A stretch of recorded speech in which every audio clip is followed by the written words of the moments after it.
Ojan's knife whittled the edge of the ironwood into a soft curve. As an 8-year-old, he wasn't the most practiced craftsman. His woodblock was just starting to resemble something round and spiky. His sister, Zyama, leaned down from her bunk and grimaced.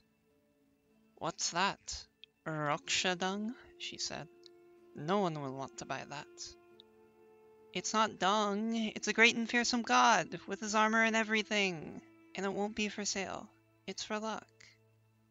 "We are traders, little brother," she said. "Everything here is for sale."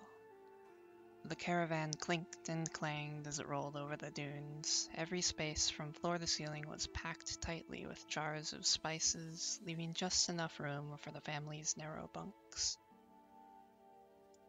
"Something's chasing us from the south," Ojan's mother shouted from outside. Ojan heard her whip crack, urging the camels to hurry their pace. Zayama leaned out the window, staring through her most prized possession, an ornate spyglass. "They're Camiros, already the arrows," she said. "They must be after your Rokshadung." Ojan replaced her at the window. Sure enough, hundreds of beetles the size of dogs swarmed over the dune behind them. Zyama returned with a bow and a quiver of colorful arrows. She fired, taking one beetle out, but the mass of insects charged on without pause. "How many arrows do we have?" Ojan asked. "About 40, Zyama said, looking into the quiver. She frowned. Their mother's voice carried from the front. "We'll have to outrun them. Hold on." Whips cracked once more and the caravan jolted forward, knocking Ojan to the floor. Zyama loosed another arrow into the swarm, spearing 2 at once. The creatures fell, but plenty more took their place. "Oil! In the left cabinet!" their mother shouted. Ojan ducked away and returned with a flask of lamp oil and a wad of rags. He doused a piece of cloth before wrapping it around the tip of an arrow. He lit the bundle on fire and carefully handed it to Zyama, who blasted the flaming shot into a cluster of beetles.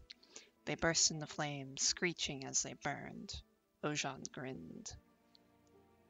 Together, they bombarded the horde with flaming arrows, firing as fast as Ojan could wrap each arrowhead. The air smoked with burning chitin. The caravan accelerated, and the gap increased. They were nearly safe. Ojan's stomach dropped. The Camiros spread glittering wings and rose to the skies as a unified black cloud. Ojan flinched as a heavy thud shook the cabin from above. More followed, and the wooden slats groaned under the weight of the oversized insects. "Hold on!" his mother shouted from the front as she veered them sharply left. Beetles stumbled from the roof, but Ojan heard a discordant scratching from above and knew more had landed. Pincers broke through the layered beams in the ceiling, and an enormous beetle tumbled into the caravan. Zyama drew her dagger and stabbed it, but her blade was unable to pierce its tough carapace. She pushed Ojan back and waved her blade before her, desperately trying to hold it at bay. More Camiros dropped through the smashed roof, all snapping jaws and clicking pincers. Ojan dove beneath his bunk, desperately kicking the insects as they clawed for him. He prized the round wooden figure from his pocket. "Please, Rammus, I pray to you," he whispered. "Help us." The caravan jolted as beetles landed on the roof. It pitched back and forth like a ship on a rough sea. Then the world tilted sideways as the caravan overturned completely, skidding in the sand. Ojan shielded his face from tumbling objects as dust clouded his vision. He was flung against the wall, his ears ringing and head throbbing as the caravan swerved. After a moment of stillness, he felt a hand tug his arm, and his mother dragged him from the rubble. He squinted in the blinding sunlight. The family huddled in the wreckage of their caravan, coughing in the dusty air as the Camiros circled. A beetle charged forward, and Ojan's mother stabbed it between its clicking jaws. She skewered another as it scrambled to bite her daughter, spilling rank yellow innards across the sand. A third beetle leapt from the top of the caravan and landed behind them. Ziyama screamed as it seized her foot in its pincers. The beetles froze abruptly, halting their attack. They hunkered low to the ground, antennas flexing. In the silence, Ojan heard a distant whirring. He watched the western horizon as a sand cloud rushed toward them in a fury of dust. The family brandished their weapons in readiness to fight this new threat. A round armored shape exploded from the flurry of sand and smashed into the nearest beetle with terrible force, crushing it to pulp. The shape barreled on, smashing beasts left and right. Though the insects snapped at the shape with their sharp pincers, it was unstoppable. And in a moment, no living Camiros remained.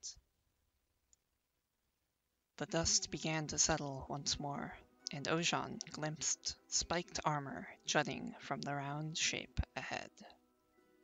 "Is that?" Ziyama said. "Rammus!" Ojan shouted. He scrambled down the hill to meet his hero. The creature's shell was intricately patterned with spiral scales, and his claws were sharp as knives. He gnawed slowly on the hairy leg of a beetle, juice dripping from his mouth. Ojan and Ziyama gaped. Their mother approached the armadillo, bowing her head deeply. "You saved us," she said. "We are grateful." Rammus crunched the beetle leg as the family watched. Several minutes passed. He rolled to the fallen caravan and rummaged through the debris, emerging with Ojan's wooden carving of the armadillo. The likeness wasn't perfect, but certainly discernible. "That's you," Ojan said. "Please, take it." Rammus knelt down and bit the wooden figurine in two with a crunch. He turned and walked a few paces before spitting the pieces into the sand. Ziyama stifled a laugh. Said Rammus. He tore a leg from another dead beetle and dragged it through the sand as he rolled away. The family watched him disappear over the horizon. Ojan ran after Rammus to retrieve the broken pieces of the statue. He pocketed them and bowed. "For luck," he said.